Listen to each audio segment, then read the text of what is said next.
오늘 설교 제목을 새 가족은 복음이다 이렇게 정했습니다. 참 정해놓고 보니까 참 잘 정했다는 생각을 했습니다. 야, 바로 새 가족이 복음이구나. 삼천 제자의 열쇠 중에 열쇠가 바로 새 가족입니다. 바로 교회에 온 새 신자 또 초신자들이죠. 초대교회가 어떻게 박해 속에서 삼천 제자를 일으킬 수 있었는가? 새 가족에 집중했거든요. 그래서 사도행전 2장 42절에 저희가 사도의 가르침 받아 서로 교제하고 떡을 떼고 기도하기를 힘쓰니라. 강단의 말씀 붙잡고 그걸 가지고 새 가족들에게 이 말씀의 떡을 떼고 교제하고 또 그 새 가족을 놓고 기도하고, 그런데 삼천 제자가 일어난 것이죠. 새 가족은 전도의 큰 문입니다. 전도의 큰 밭이 바로 새 가족이에요. 왜 그렇습니까? 새 가족 배후에는 다 이 전도 대상자들이거든요. 그래서 이 새 가족을 복음으로 잘 양육해 세우면 제자로 서게 되는 것입니다. 또 확산의 키가 되는 것이죠. 새 가족은 순수합니다. 신앙적으로 영적으로 어린아이의 신앙입니다. 갓난아기가 엄마 뱃속에서 태어난 것처럼 뭔가 때묻지 않고 순수한 것이 바로 새 가족이죠.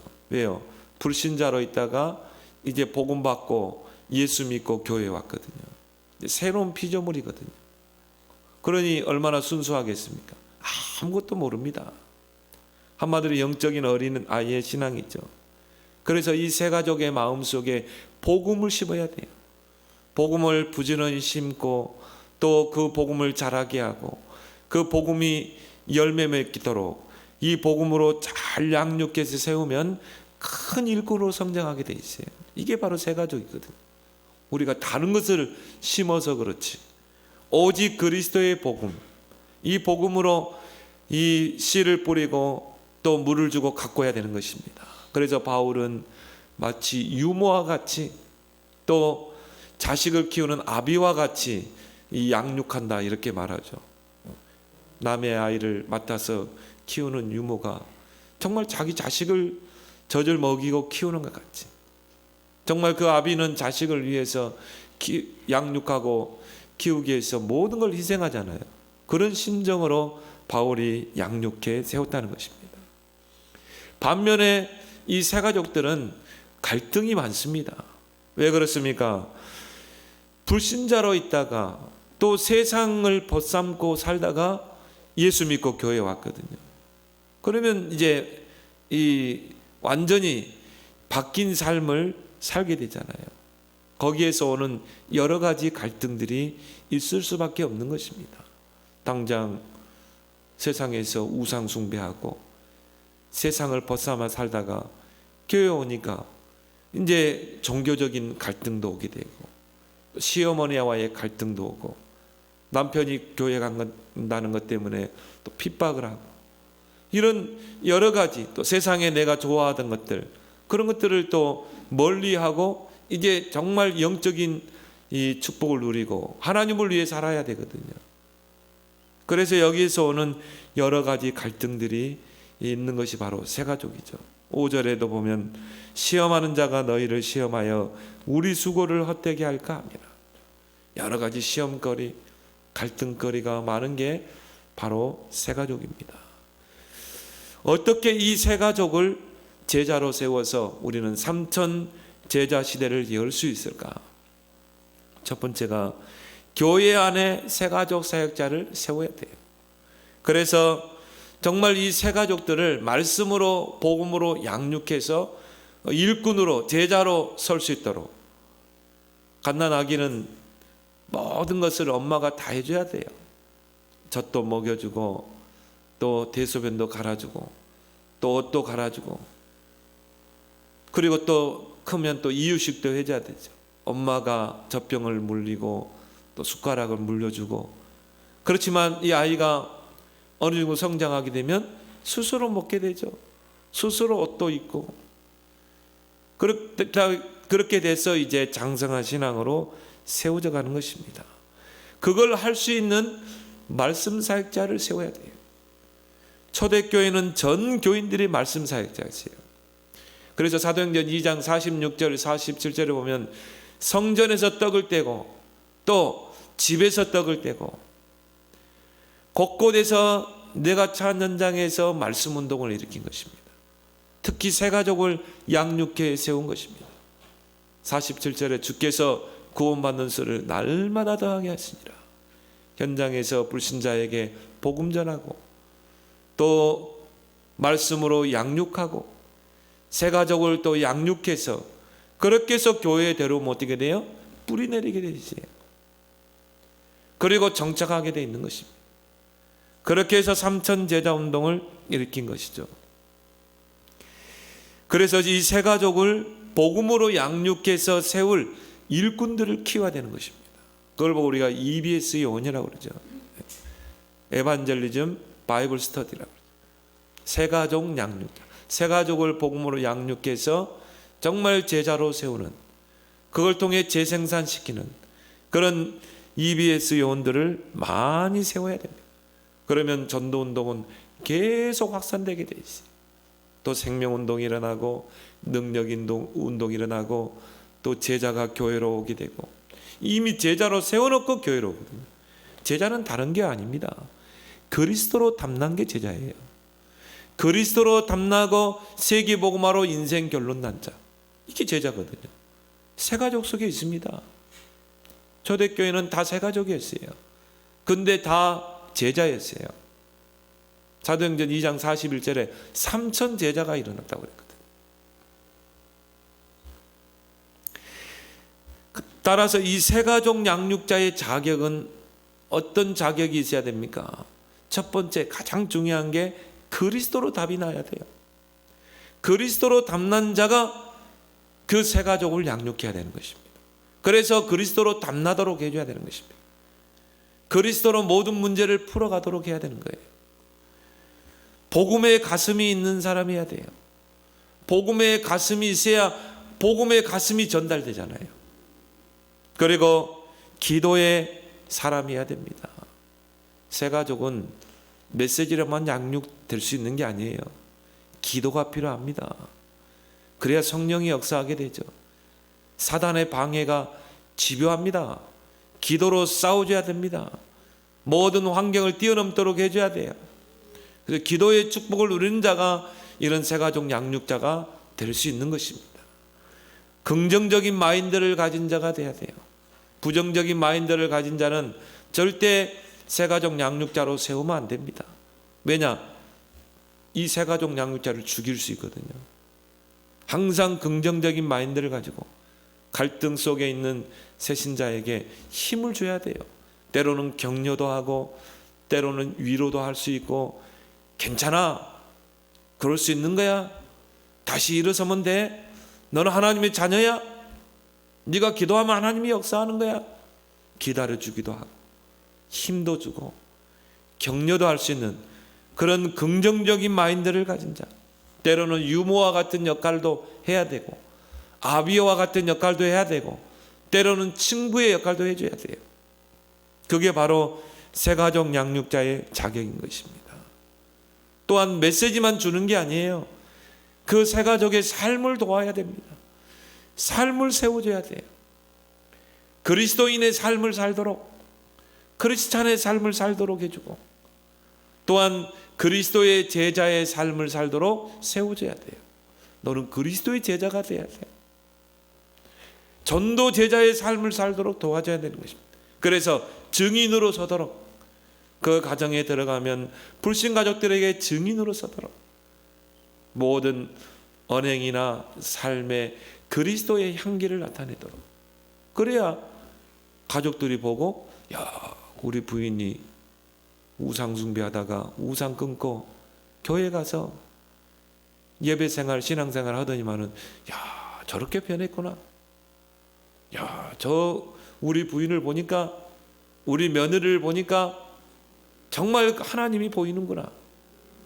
그리스도를 인정할 수 있어야 돼요.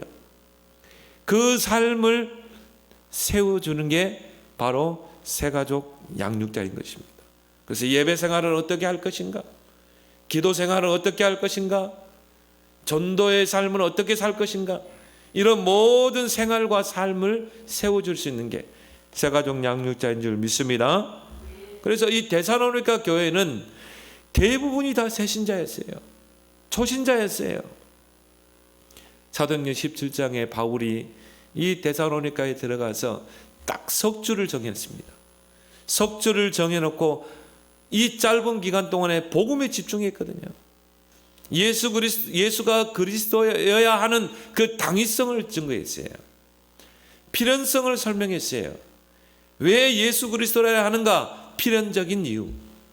왜 예수 그리스도가만 구원의 길인가? 절대적인 이유. 그리스도의 복음의 당연성, 필연성, 절대성을 석주 동안 집중한 것입니다. 거기에서 헬라의 큰 무리와 기부인들이 복음을 받게 됐죠. 그렇게 해서 야손을 이제 사명자로 찾아 세웁니다. 야손을 중심으로 이제 조장으로 세워서 데살로니가 교회가 시작되죠. 그런데 바울은 유대인들의 그 핍박을 받았어요. 그래서 바울은 어떻게 합니까? 유대인들의 그 박해를 피해서 피신하게 되죠. 데살로니가 교인들은 3주, 석주 동안 복음을 집중적으로 받은 자들이에요. 그런데 석주로 충분한 이유가 거기 있어요. 데살로니가 교인들은요, 바울 없이도 정말 믿음의 본이 될 만큼 굳건한 믿음의 복음 위에 굳게 선 것입니다. 훌륭한 신앙생활을 해낸 거예요. 그래서 바울은 데살로니가전서 1장 3절에 보면 데살로니가 교회의 교인들의 칭찬하죠. 바로 원색 복음 가운데 세워진 것입니다. 믿음과 사랑과 소망의 색깔. 복음의 원색은 세 가지죠. 믿음, 사랑, 소망. 믿음에는 반드시 역사가 일어나게 돼 있어요. 믿음으로 기도하면 반드시 역사가 일어나게 돼요. 그래서 우리는 사랑의 수고도 할 수 있는 거예요. 복음 가진 자기 때문에 우리는 소망 가운데 인내할 수 있는 것입니다. 그런데 그 복음의 원색을 데살로니가 교인들이 가지고 있었거든요. 데살로니가전서 1장 5절에 데살로니가 교인들이 붙잡은 복음은 말로만 지식적인 복음이 아니었어요. 능력과 성령과 큰 확신의 복음이었어요. 이 복음의 능력을 가지고 있었던 것입니다. 그리고 성령의 역사를 체험한 자들이었어요. 큰 확신이 있었어요. 흔들리지 않았어요. 그리고 마게도냐와 아가야에 소문이 날 정도로 믿음의 신앙의 본이 될 만큼 석주 동안 복음을 받았는데 이런 역사가 일어났다는 거예요. 그러면서 이 데살로니가 교인들은 핍박 속에서도 흔들리지 않고 믿음을 굳게 지켰습니다. 말씀을 받을 때 사람의 말로 받지 않았어요. 하나님의 말씀을 받았어요. 그럼 영적 성장이 이루어질 수밖에 없죠. 여러분이 강단의 말씀을 하나님의 말씀으로 받아보세요. 치유의 역사, 그리고 영적으로 성장되는 역사가 일어날 줄 믿습니다. 하나님, 사람의 말로 받으면 절대 성장 안 됩니다. 절대 영적 싸움 안 되게 돼 있어요. 데살로니가 교인들은 하나님의 말씀으로 받았어요. 그리고 바울이 자랑할 만큼 나의 소망이요 기쁨이요 영광이요 자랑의 면류관이 바로 너희다. 바울이 칭찬할 만큼 얼마나 바울이 그 데살로니가 교인들을 아끼고 기도했겠습니까? 새 가족에게 확실한 복음이 들어가면 이런 신앙으로 설 줄 믿습니다. 원색 복음, 능력의 복음, 모범적인 복음, 그리고 뭡니까? 훌륭한 신앙으로 세워지는 것입니다. 이게 새 가족이라니까요. 이런 새 가족 양육자가 나와야 돼요. 그리스도로 담나고 복음의 가슴을 전달할 수 있는, 정말 그 새 가족을 놓고 기도하고 말씀을 집중할 수 있는 그런 새 가족 양육자가 세워질 때 새 가족이 제자로 설 줄 믿습니다. 그래서 이 바울은요, 그 아덴에 머물면서 디모데를 이 데살로니가 교회에 파송하게 됩니다. 오늘 2절에 보면 그리스도의 복음을 전하는 하나님의 일꾼인 디모데를 보내노니. 어떤 일꾼이에요? 그리스도의 복음을 가지고 있는 디모데. 그리스도의 복음을 누리고 전하는 디모데, 그것도 하나님의 일꾼 디모데를 파송하죠. 누구를 파송하느냐가 중요해요. 바울이 그냥 아무 사람 보냈겠습니까? 아니죠. 데살로니가 교회는 바울의 가슴 속에 있는 교회인데, 정말 바울에게 모델적인 교회인데, 그 교인들을 그 환난과 핍박 속에서도 흔들리지 않고 굳건한 신앙으로, 믿음으로, 복음으로 세우기 위해서 아무나 보냅니까? 그렇지 않죠. 그리스도의 복음이 확실한, 다른 말 하지 않고 그리스도의 복음을 전해서 그 교인들을 확립할 디모데를 보낸 거예요. 그럼 디모데는 어떤 사람입니까? 루스드라 사람입니다. 사도행전 14장에 바울이 핍박 속에서 찾아낸 인물이죠. 그리고 제자로 세운, 또 아들과 같은 그런 이 제자가 바로 디모데입니다. 그래서 바울은 복음 안에서 낳은 아들 디모데, 참 아들 디모데라고 그래요. 아들과 같이 소중하게 여기는, 바로 바울의 오른팔과 같은 역할을 했던 인물이죠. 그런데 이 디모데는 디모데후서 1장 4절에 보면 눈물이 있는 자라고 그랬어요. 여러분이 진짜 복음의 눈물을 회복하길 바랍니다. 새 가족들을 놓고요. 정말 저 복음 없이 죽어가는 영혼들을 바라보고 눈물이 있어야 돼요. 새 가족을 세울 때 돼요. 눈물로 세워야 돼요. 이 디모데는 눈물이 있는 거라. 영혼 구원에 대한 눈물이 있는 거라. 정말 영혼 사랑에, 복음 사랑에 눈물이 있는 그런 디모데였다니까요. 디모데후서 1장 5절에 보면 거짓이 없는 믿음이 있었다고 그래요. 남을 속이지 않고 하나님 앞에 진실한 믿음을 가지고 있었던 것입니다. 진짜 믿었던 거예요. 그러면서 바울은 이 디모데를 어떻게 소개하고 있습니까? 네가 어려서부터 성경을 알았나니.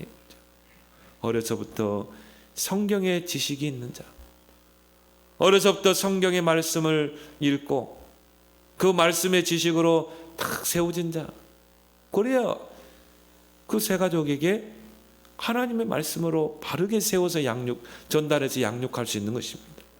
그래서 그리스도인의 예배관, 그리스도인의 교회관, 그리스도인의 사회관, 그리스도인은 세상을 어떻게 봐야 되는가?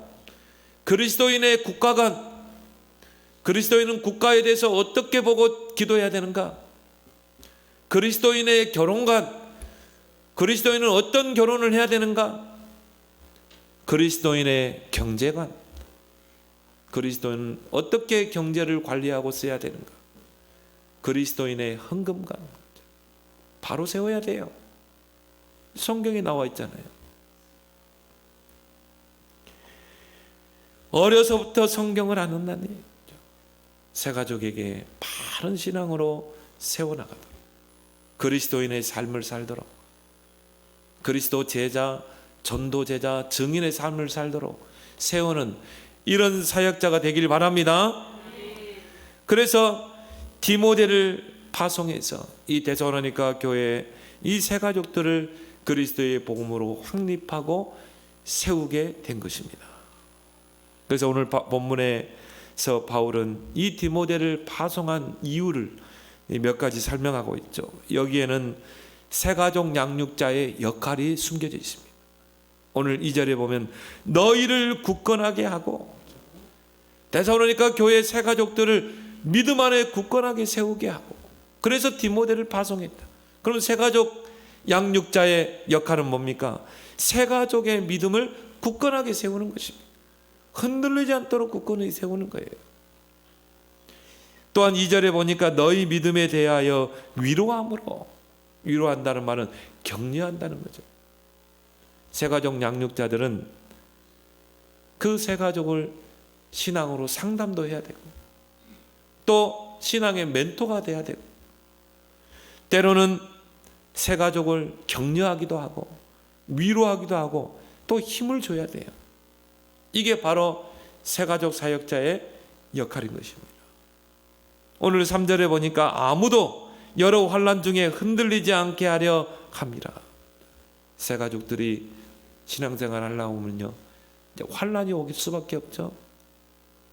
불교 집안에 있다가 그 집에 시집 갔다가 집안에 시집 갔는데 전에는 시어머니 따라서 절에도 가고 제사 때가 되면 제사 음식도 만들고 제사 앞에 절하고 기순 숭배하고 시어머니가 무당집 가면 같이 따라가고 그랬단 말이죠. 그런데 예수 믿고 이제 교회 왔다 이 말이에요. 그럼 그런 건 다 끊어야 되거든요. 그럼 우상숭배 제사 다 끊어야 되거든. 시어머니하고 갈등이 오겠죠. 당장의 핍박이 오겠죠. 남편에게 박해가 오겠죠. 그런 수많은 박해와 수많은 환난 중에서도 흔들리지 않도록 세워야 돼요. 흔들리지 않는 반석신앙으로 세우는 그 역할을 새가족 양육자가 해줘야 되는 것입니다. 그래서 시어머니에게 왜 우상숭배하면 안 되는가? 불신자들은 모르거든요. 불신자들은 저 우상이 돌부처가 내게 복 준다고 생각해요. 죽은 조상이 제사 때 와서 후손에게 복을 준다 생각한다니까요. 하나님 말씀은 정반대로 이야기합니다. 우상을 만들고 절하게 되면 3, 4대 재앙이 온다고 그랬어요. 왜 그렇습니까? 경배 대상을 바꿔버리는 거거든요. 하나님은 오직 하나님만 경배하도록 우리 인간을 창조했어요. 하나님만 경배하고 하나님께만 영광 돌리도록, 하나님은 그 누구에게도, 그 누구 어떤 피조물에게도 영광을 돌리지 못하게 했어요. 오직 모든 것의 창조주이신 하나님께만 영광을 돌리고 하나님만 경배하도록 우리 인간을 지었어요. 하나님 떠나니까 우상 숭배하는 거지. 하나님 떠나니까 조상 숭배하는 거지. 대저 이방인의 제사하는 것은 귀신에게 하는 것이요. 시어머니에게 남편에게 분명히 이야기해. 핍박을 각오하더라. 기도하면서 어머니 왜 제사를 지내면 안 되는 줄 압니까? 제사 지낸다고 죽은 아버지, 죽은 시아버지가 오는 게 아닙니다. 그건 귀신에게 하는 것입니다. 우리 인간은 죽으면 영원한 지옥, 영원한 천국에 갑니다. 내세와 이생은 오고 갈 수 없는 큰 구름이 가로막고 있습니다. 오고 갈 수가 없습니다. 귀신이 흉내 내고 오는 거지. 귀신은 그보다 더한 것도 할 수 있어요. 아버지 흉내 내고 엄마 흉내 내고 오는 거예요. 제사 지낼 때. 거기에 속는 거지 우리가. 죽은 조상이 우리에게 복을 줍니까? 하나님만이 복을 주는 줄 믿습니다. 분명하게 이야기해라. 기도하면서 제사에 대해서, 우상숭배에 대해서 바르게 이야기를 해줘야 된다. 왜? 불신자는 모르기 때문에. 그러니까 핍박하지. 제사 음식 만들어야 돼요. 제사 지내는데 가야 돼. 그렇지만 절하지 마라. 뭐 자세하게 이야기하면 돼요. 새 가족들은 모릅니다. 그런 부분에 갈등합니다. 그것 때문에 시험 듭니다. 새 가족 양육자들이 이 새 가족에게 바른 성경적인 그런 관을 전해서 그들이 어떤 환경, 핍박에서도 흔들리지 않도록 세워야 될 줄 믿습니다. 그래서 여러분들이 바로 그 새가족 양육자가 돼야 돼요. 초대교회는 전 교인들이 새가족 양육자, 전 교인들이 말씀 양육자, 성전에서 떡을 떼고 집에서 떡을 떼고 사도의 가르침 받고 서로 교제하고 떡을 떼고, 떡이란 말 뭐니까 말씀의 떡을 떼는 것입니다. 양육해서 세운 것입니다. 3천 제자가 일어났어요. 여러분이 바로 그 말씀 사역자, 여러분이 바로 새가족 사역자가 되길 바랍니다. 여러분이 그 새가족 사역자가 다 세게 됩니다. 그게 기쁨 아닙니까? 그래서 두 번째는 뭡니까? 새가족은 기쁜 소식이다. 새가족은 복음이다. 오늘 6절에 말씀하고 있습니다. 지금은 디모데가 너희에게로부터 와서 너희 믿음과 사랑의 기쁜 소식을 우리에게 전하고, 믿음과 사랑의 기쁜 소식. 새 가족이 복음을 듣고 믿음 안에서 양육되어 세워져서 스스로 신앙생활 잘하고 그리스도인의 삶, 제자의 삶을 살고 증인의 삶을 살면요, 그것이 내게 기쁜 소식 아니겠습니까? 여러분이 한 사람 불신자에게 복음 전해서 그 사람이 예수 그리스도를 영접하고 그 새 가족을 정말 이제 복음으로 양육해서 제자로 섰다 이 말이에요.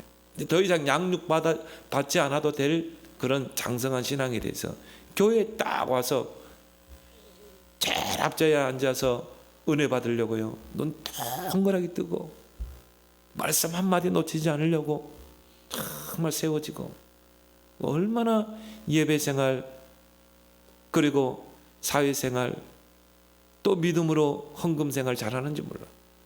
그리고 또 하나님 축복받아 또 증인의 삶을 살아. 그 모든 모습들이 기쁜 소식이 아닙니까?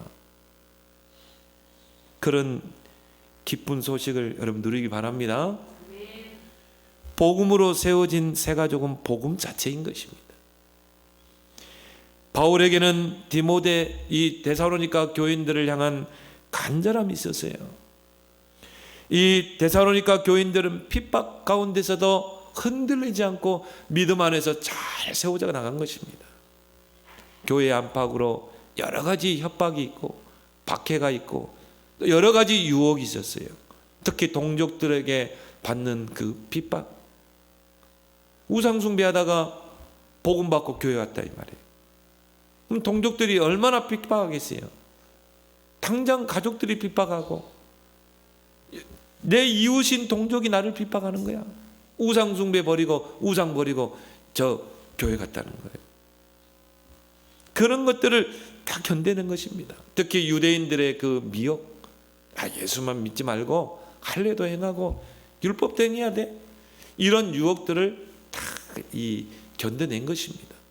그러니 얼마나 바울에게는 그 데살로니가 교인들이 복음 자체 아니겠습니까? 기쁜 소식이죠. 이 디모데를 통해서 그 기쁜 소식을 듣는 것입니다. 바울은 이 데살로니가에 직접 가서 새 가족을 위로하고 세워주기를 간절히 원했어요. 그걸 놓고 바울은 간절히 기도했습니다. 저 모범적인 데살로니가 교인들, 복음의 한마디라도 더 주고 싶고 더 세워주고 싶고, 이게 바울의 간절함이었어요. 그런데 데살로니가전서 2장 18절에 보면 사단이 우리를 막았도다. 사단이 그를 막은 것입니다. 또 하나님의 절대 주권 속에서 보면 또 하나님이 그렇게 할 수 있어요. 야 바울아, 너 가서 굳이 뭐 복음을 세울 필요 없어. 저들은 너 없이도 스스로 잘 세워지고 있으니까. 석주 동안 들은 이 복음이 확실하게 각인 뿌리 체질 내렸기 때문에 더 이상 네가 갈 필요 없는 거야. 사단이 우리를 막았도다. 그래서 오늘 1절 5절에 보면요, 참다 못하여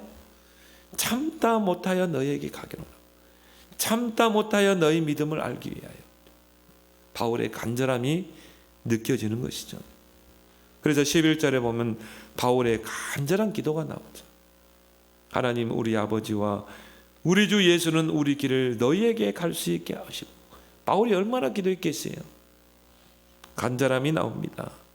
그런데 이 디모데로부터 이제 디모데가 돌아와서 기쁜 소식을 보고를 합니다.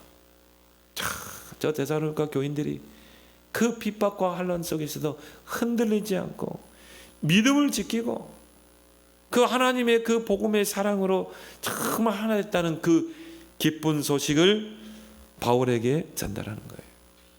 새 가족은 교회의 기쁨인 줄 믿습니다. 새 가족이 정말 현장에서 복음 받고 양육돼서 제자가 딱 돼가지고요, 교회에 딱 등록이 다 해봐. 교회의 기쁨 아닙니까? 목사님만의 기쁨 아니라, 그 새 가족 양육자만의 기쁨이 아니라 교회의 기쁨이라.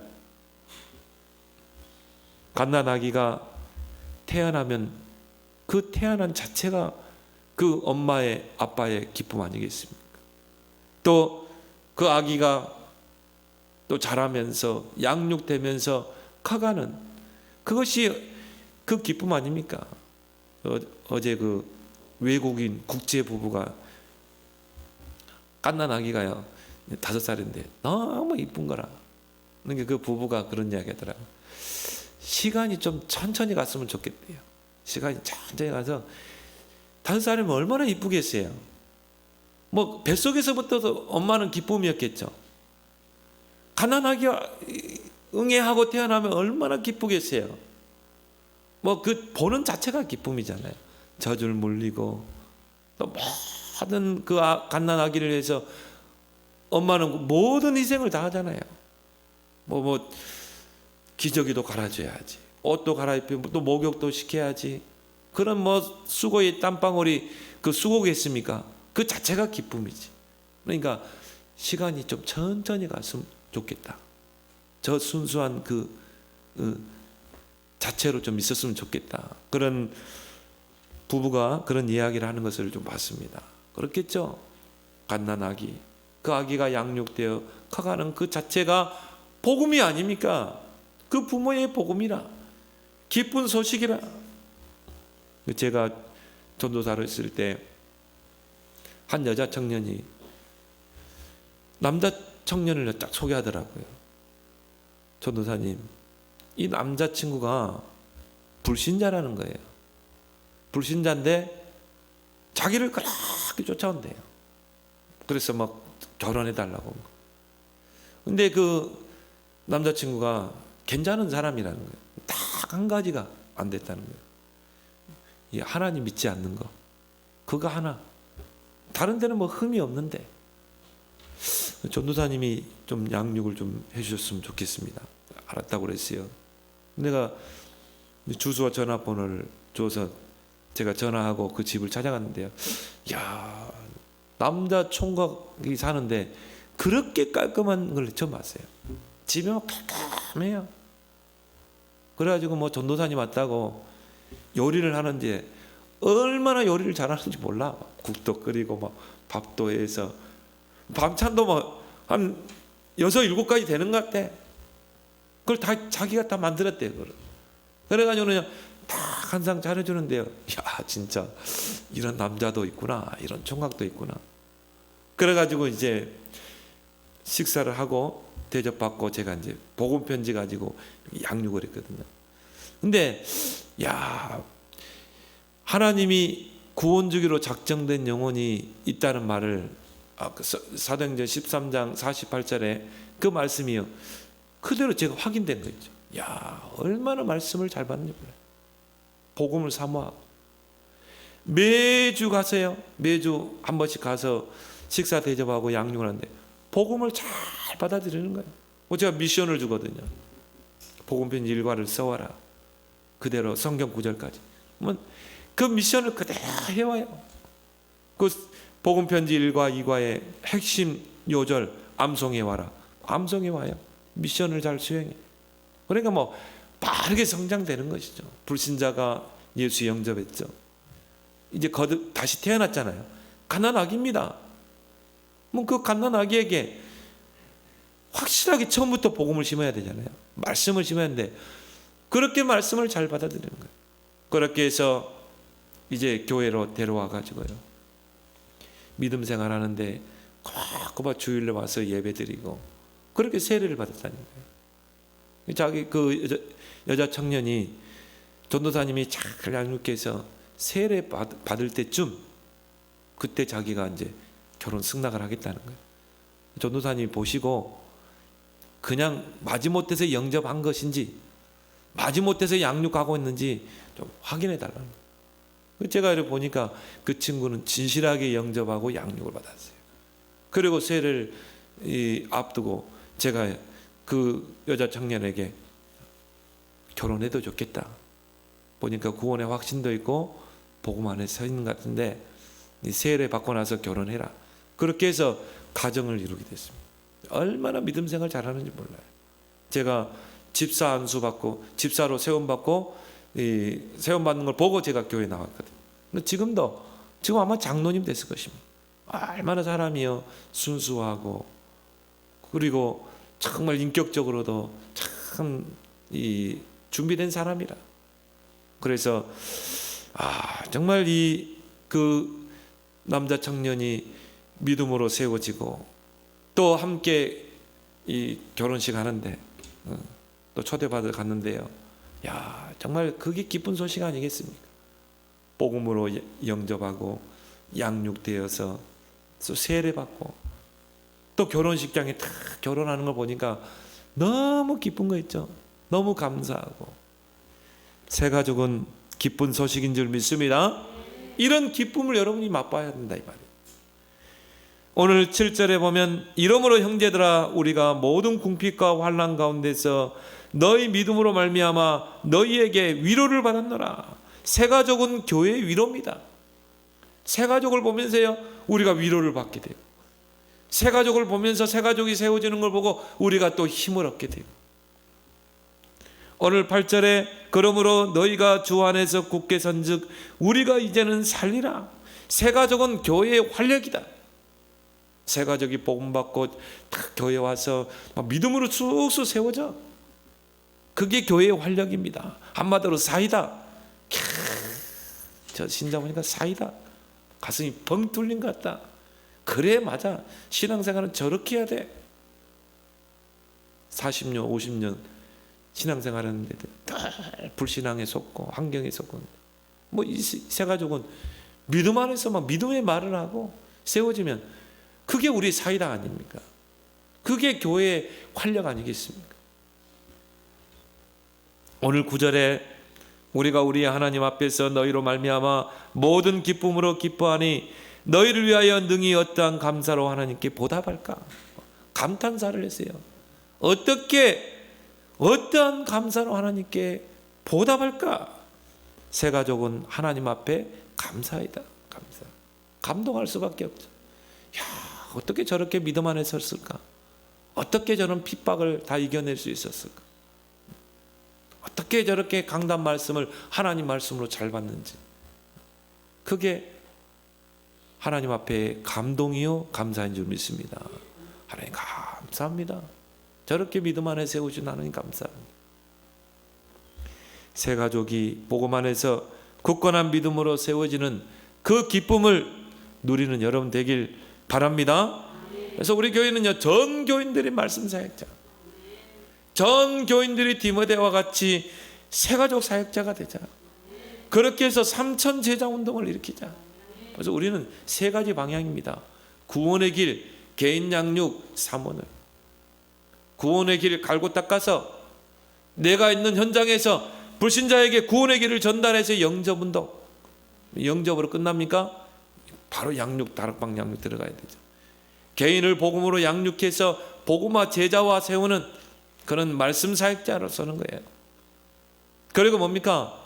병든 사람 많거든요. 영적으로, 정신적으로 시달린 사람 많습니다. 그들의 각인, 뿌리, 체질을 바꿔줘야 돼요. 그들의 인생을 편집, 설계, 디자인해야 돼요. 그게 사모늘입니다. 말씀으로 인생 각인 바꾸고 편집해줘야 돼요. 기도로 그 인생 다시 설계해야 됩니다. 뿌리를 바꿔줘야 돼요. 그리고 이 사람이 전도로 증인의 삶을 살도록 체질을 완전히 바꿔서 인생 디자인 시켜야 되는 것입니다. 그 사모늘에 능숙한 마스터. 이 3마스터가 세워질 때 하나님이 현장 문을 열어요.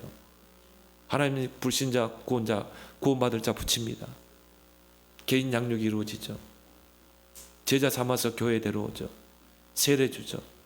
내가 너에게 분부한 모든 것을 가르쳐 지키게 하라. 재생산. 그리고 확산운동, 3천 제자 운동이 일어나는 것입니다. 이런 복음을, 기쁨을 누리길 바랍니다. 세 번째로 뭡니까? 새 가족을 향한 중보 기도자가 돼야 돼요. 오늘 11절 13절에 바울의 중보 기도가 나옵니다. 중보 기도가 제일 많이 필요한 대상이 바로 새 가족입니다. 새 가족들은 기도할 줄 몰라요. 그래서 우리 기도가 많이 필요한 것입니다. 새 가족은 연약합니다. 아직 영적으로 어린아이의 신앙입니다. 에베소 6장 10절 20절 7가지로 딱 딱 세워지면 흔들리지 않아요. 하나님의 전신갑주 7가지죠. 구원의 투구 뭡니까? 구원의 확신. 근데 새 가족들은요, 아직 구원의 확신이 없어요. 자꾸 흔들립니다. 의의 흉배를 붙이고 구원에 대한 감격과 감사가 넘쳐야 되는데 새 가족은 아직 그게 없어요. 갓난 아기가 엄마 뱃속에 태어나서 감격이 넘칩니까? 저분이 엄마구나, 저분이 아빠구나, 그런 게 없어요. 구원에 대한 감격과 감사도 아직 없어요. 그래서 우리가 중보기도가 많이 필요합니다. 진리의 허리띠를 띠고 허리띠를 바짝 말씀의 진리로 띠어야 뭡니까? 맞서 싸울 수 있는데 아직 진리의 허리띠가 없는 것입니다. 말씀이 약해요. 믿음의 방패를 들고 한 손에는 믿음의 방패를 들고 모든 불화살을 막아내야 돼요. 수많은 핍박과 모든 갈등 시험들을 다 막아내야 되는데 새 가족들은 아직 이 방패가 없다 이 말이에요. 얼마나 사단의 공격 불화살이 있겠습니까? 우리가 기도로 방패가 되어줘야 돼요.